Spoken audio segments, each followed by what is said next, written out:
안녕하세요. 주식으로 세상을 이해하는 시간입니다. 구독자 여러분이 남겨주시는 소중한 의견들 덕분에 저희 분석이 정말 날마다 깊어지고 있어요. 항상 너무 감사드립니다.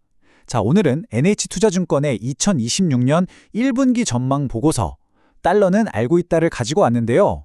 이걸 바탕으로 시장의 큰 그림을 아주 명쾌하게 한번 정리해 드릴게요.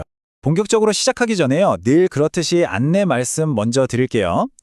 오늘 이 내용은 투자를 위한 정보 제공이 목적이지 특정 종목을 사고 팔려고 추천하는 게 절대 아닙니다.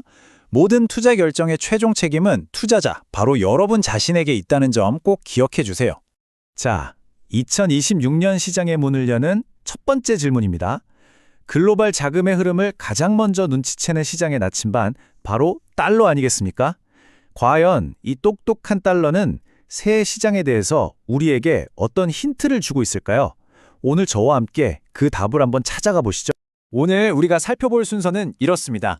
먼저 거시경제의 큰 흐름부터 시작해서요. 시장이 마주할 리스크는 뭔지, 그리고 우리 한국 증시의 성장 동력, 마지막으로 구체적인 투자 테마까지 아주 명확한 순서로 하나씩 짚어볼 겁니다.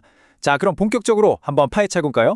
첫 번째 섹션에서는요, 2026년 시장 전망의 가장 단단한 기초가 되는 두 가지를 살펴볼 겁니다. 바로 달러 약세와 설비 투자, 즉 캐펙스 확대라는 두 개의 거대한 축인데요.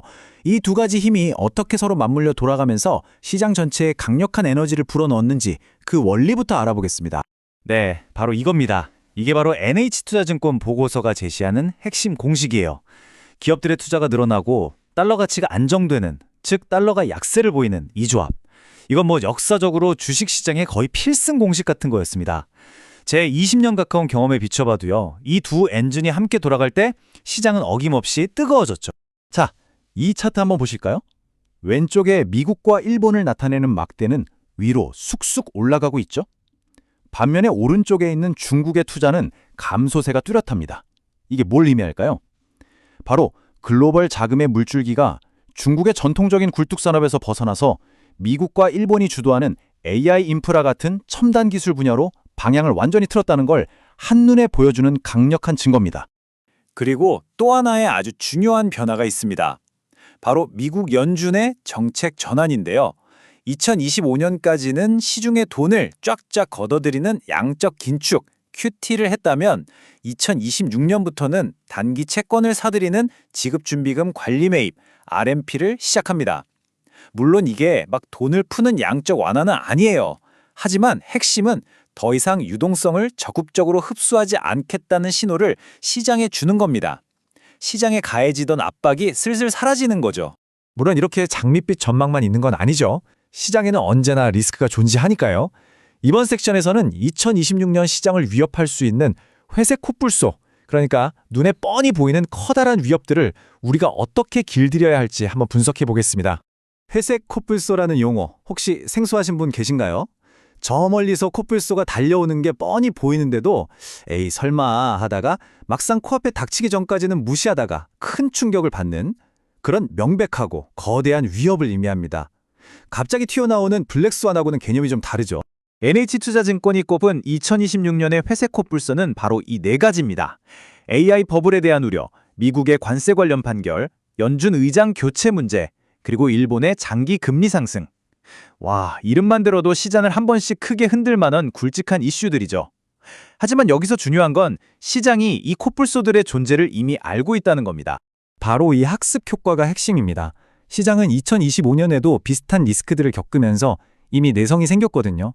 이제는 이런 예견된 불확실성이 현실이 될 때 패닉에 빠지기보다 오히려 드디어 올 것이 왔구나 하면서 이걸 저가 매수 기회로 삼는 아주 스마트한 투자자들이 많아질 거란 얘기죠. 시장의 변동성을 마치 롤러코스터 타듯이 즐길 수 있는 지혜가 생기는 겁니다. 자, 글로벌 경제의 순풍을 확인했으니까요. 이제 그 바람이 우리 안방 한국 증시에는 어떻게 불어올지 한번 들여다보겠습니다.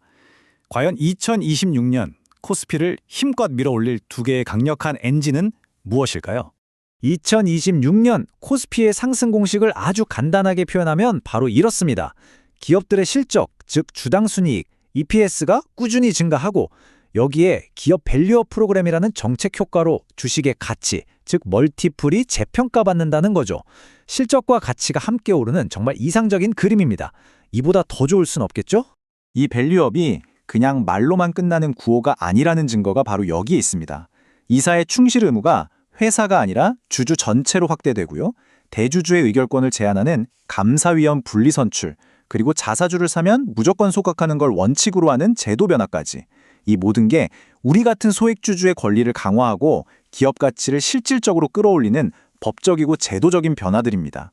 2026년 주주총회 시즌은 아마 과거와는 완전히 다른 모습일 거예요. 자, 그럼 이제 가장 궁금해하실 부분이죠. 이런 시장 환경 속에서 우리는 도대체 어디에 주목해야 할까요?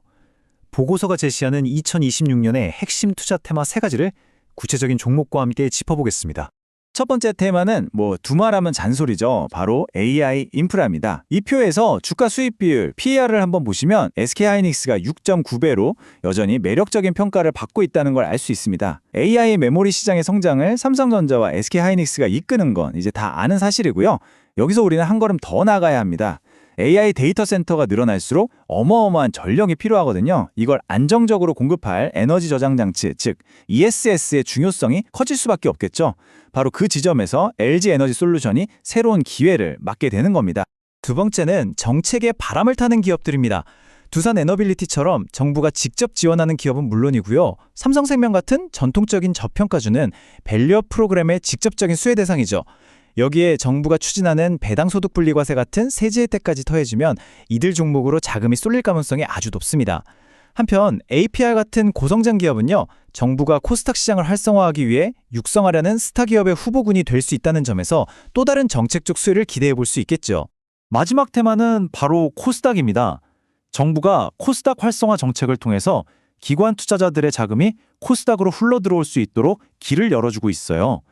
CS2025의 핵심 테마가 될 피지컬 AI 관련주인 로보티즈나 펀드 자금 유입의 수혜를 직접적으로 받을 수 있는 서진 시스템, 테스 같은 IT 부품주들이 주목받는 이유가 바로 여기에 있습니다.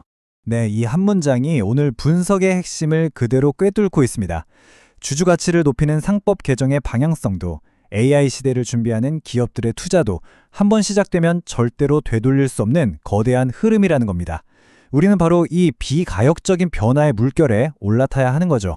자, 그럼 이 모든 분석을 바탕으로 2026년 1분기를 맞이하는 우리 현명한 투자자는 어떤 자세를 가져야 할까요? 마지막으로 핵심 전략을 딱 정리해 보겠습니다. 2026년 1분기 투자 전략 이 3단계로 요약할 수 있습니다. 첫째, 설비 투자 확대와 달러 약세라는 긍정적인 거시 환경을 믿고 긍정적인 시각을 유지하세요. 둘째, 회색 코뿔소들 때문에 시장이 단기적으로 흔들릴 때 두려워하지 마시고 오히려 이걸 전략적인 매수 기회로 활용하세요. 마지막으로 가장 중요한 건데요. AI와 기업 거버넌스 개혁이라는 절대 되돌릴 수 없는 장기적인 테마에 여러분의 포트폴리오를 집중하는 겁니다. 시장의 큰 흐름을 읽는다는 건 복잡한 퍼즐을 맞추는 것과 비슷하죠? 오늘 이 분석이 여러분의 투자 퍼즐에 아주 중요한 한 조각이 되었기를 바랍니다.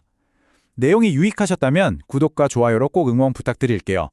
이상 주식으로 세상 이야기였습니다.